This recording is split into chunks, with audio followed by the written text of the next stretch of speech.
The largest granite statue in the United States is in Plymouth, Massachusetts. It's dedicated to the memory of the Pilgrims who settled that town in 1620. The statue was unveiled in 1889 in honor of the Pilgrim fathers and mothers.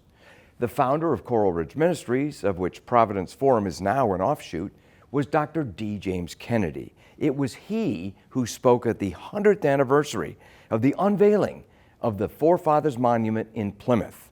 Dr. Robert J. Pacienza, now the president of Coral Ridge Ministries, spoke in Plymouth during the 135th anniversary weekend of the unveiling.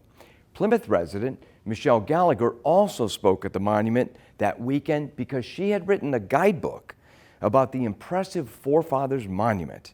We sat down to talk with her about the statue and her book. Tell me about the Forefathers Monument.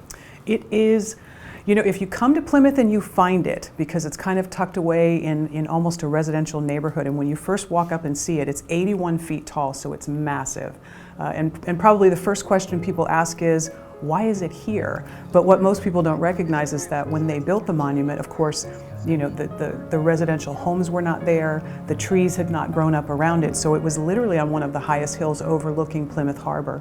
And they built it there because they wanted to erect a monument that would overlook all of the historic sites of where the Pilgrims landed and settled. Michelle, why'd you write the book? I moved into the Plymouth area. We moved right downtown around the monument, and my husband and I, we started walking the dog in the neighborhood, and we came across it ourselves. I couldn't believe that this incredible monument was kind of tucked away, and I hadn't really heard anything about it.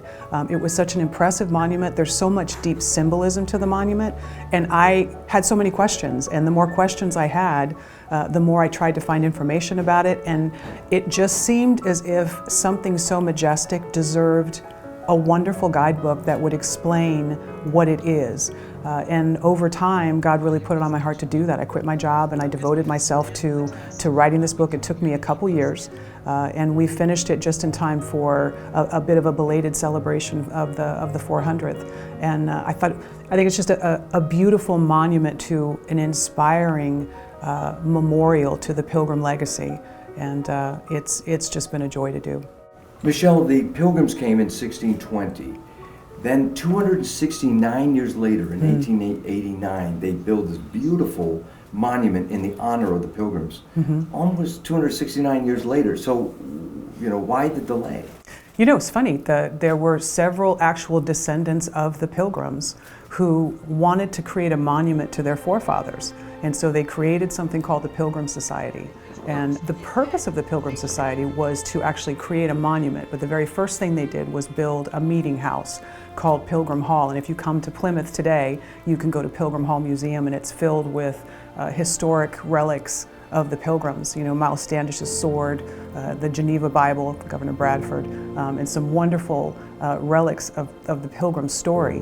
But it actually was begun, the whole push was begun by a group of descendants who wanted to honor their forefathers. In the 1800s? Yes. Okay, and explain to us the makeup of the statue, the 5 mini statues within the statue. Right. I often call it our own Statue of Liberty, because when you look at it, the prominent figure that you see on the very, very top is a figure called Faith, and she's pointing to heaven. And Faith is the largest statue, and she stands on a pedestal, and then down below there are 4 seated pedestals below her. And the 4 figures below are morality and law and education and liberty, and that represents the historic Pilgrim legacy.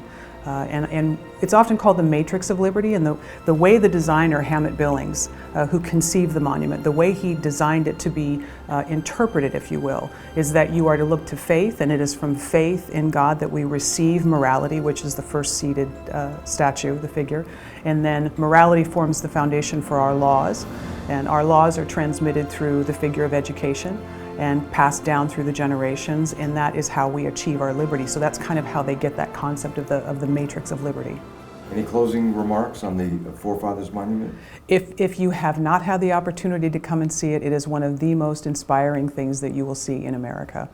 Thank you, Michelle, for being with us. Thank you, Jerry. If you ever get to Plymouth, Massachusetts, make sure to carve out some time to see this impressive Forefathers Monument. This is the statue to which Kirk Cameron turned his attention in his 2012 documentary entitled Monumental. The Forefathers Monument in Plymouth, like the Liberty Bell with a Bible verse on it, is one of many reminders of our nation's rich Christian heritage. And because America began as a Christian nation, people of all faiths or no faiths are welcome here.